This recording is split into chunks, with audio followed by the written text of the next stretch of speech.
İdeyan var, amma icra edə bilmirsən. Bunun səbəbi öz ideyan haqqında az məlumatlı olmağındır. Əgər bir ideya, məsələn bu qələmi istehsal eləmək, bunun haqqında sənin bütün məlumatların varsa, artıq başdan olmağa səbəbin, bəhanən qalmır. Amma detaylı məlumatların olmalıdır. Bütün prosesi vizualizasiya eləməlisən.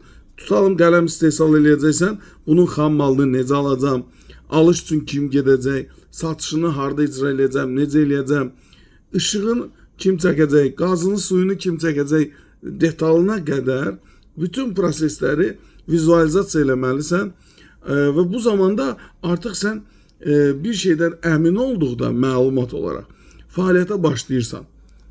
Ancaq bəzi adamlar məsəl üçün belə bir yanlışa yol verirlər ki, sadəcə bunu fərqli istehsal eləməyin ideyasını önə sürərək gedir investordan, imkanlı qohumundan filan tələb edir ki, pul ver mən bu işi görüm.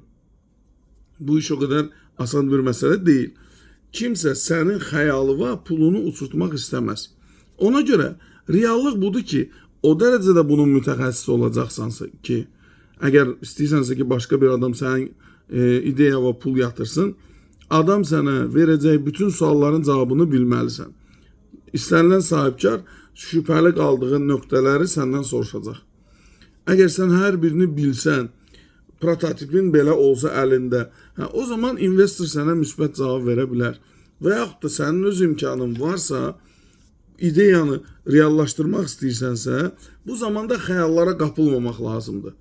İmkanın var, biznes qurmusan, növbəti bir biznes ideyan var, onu icra edəcəksən, öncə hesabını, kitabını dəqiq eləməlisən. Amma çox insan nə edir? Romantika ilə davranır. Xoşuma gəlir bu iş. Deyirlər bu işdə yaxşı pul var filan. Dostum dedi, qardaşım dedi adı ilə başlayırlar işə yatırım eləməyə. 2 gün sonra hesablar başqa şeylər göstərir. Və deyirlər ki, o iş alınmadı, şansım gətirmədi filan beşməkan. Amma bu heç də belə deyil. İş ciddiyyət istəyir, dəqiqlik istəyir və mümkünsə duyğuları başqa yerdə saxlamaq. Yəni işin gedişatına duyğuları qatmamaq lazımdır. İş robotik formada, gəlirə odaqlı və konkret olmalıdır. Bunu eləyəcəm, nəticəsi bu olacaq. Sevinəcəksən filan, həyəcanlısan, prosesi həvəslisən, bu məsələlər öz yerində. Onlar ikinci plandadır.